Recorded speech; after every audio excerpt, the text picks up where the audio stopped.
Okay, let's dive into a really interesting reliability paradox today. Yeah. We're looking at one very specific piece of hardware. Right.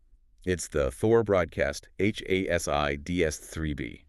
It's an ASI over DS3 gateway. Doesn't exactly roll off the tongue. No, it doesn't. But our mission here is to figure out why, in an age of cloud and fiber everywhere, broadcasters still rely on this kind of gear to guarantee their video links. And that's the key word, isn't it? Guarantee. This whole system is designed for what we call contribution feed links. Okay. So you should think of it as a secure armored pipeline. It takes your live content, which is in a format called an ASI stream, and sends it over these older but incredibly reliable TDM connections. Time division multiplexing. So that right there, that's the core of it. We're talking about a dedicated private lane, not the public internet superhighway. Exactly. The sources claim this gives you the highest reliability video link.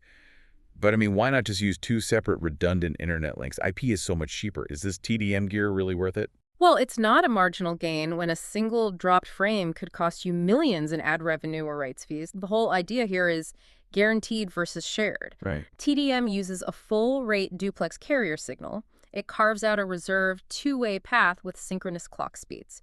The bandwidth is yours and only yours. It's prepaid, it's reserved, no matter how congested everything else gets. So it's the complete opposite of a cloud solution where you're always, Yeah. competing for resources. Totally. The material even says it offers direct optical fiber type reliability. I mean, that's a huge claim, especially when you can't actually get fiber to a location. Yeah. How does it even achieve that? It all comes down to timing.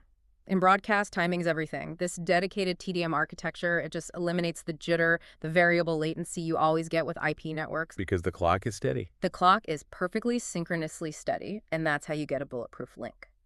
The data arrives exactly when it's supposed to, every single time, just like with physical fiber. Okay, so if the TDM link is guaranteed, let's look at how the device actually uses that bandwidth.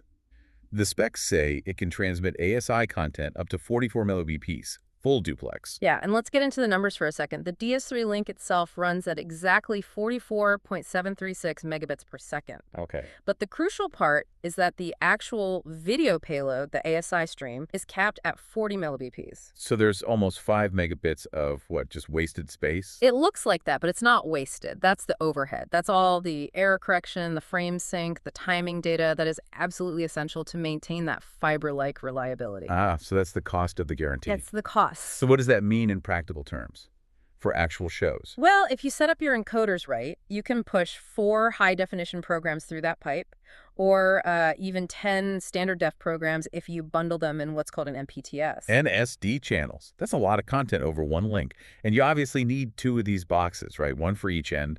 Of course, yeah, you need a pair to create the link. But this brings up another smart feature. The box itself manages the data flow. How so? Video streams can be what we call VBR, or variable bitrate. The data rate fluctuates, but that DS3 pipe, it needs to be kept full constantly. To maintain the synchronous link. Exactly. So the device can be configured to either add or remove what are called null packets, basically empty data.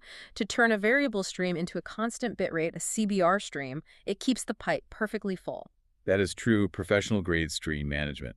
And just to round it out, the physical connections, they're old-school BNC connectors, 75-ohm impedance, built like a tank. The industry standard. So for you listening, the big takeaway here is that this Thor box, it represents a very deliberate choice. It's about trading flexibility and low cost for an absolute rock-solid guarantee on your bandwidth. It is. So here's something to think about.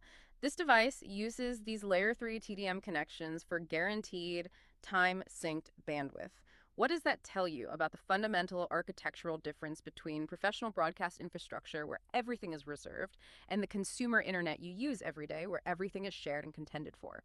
That philosophical difference is why this gear still has a critical role to play.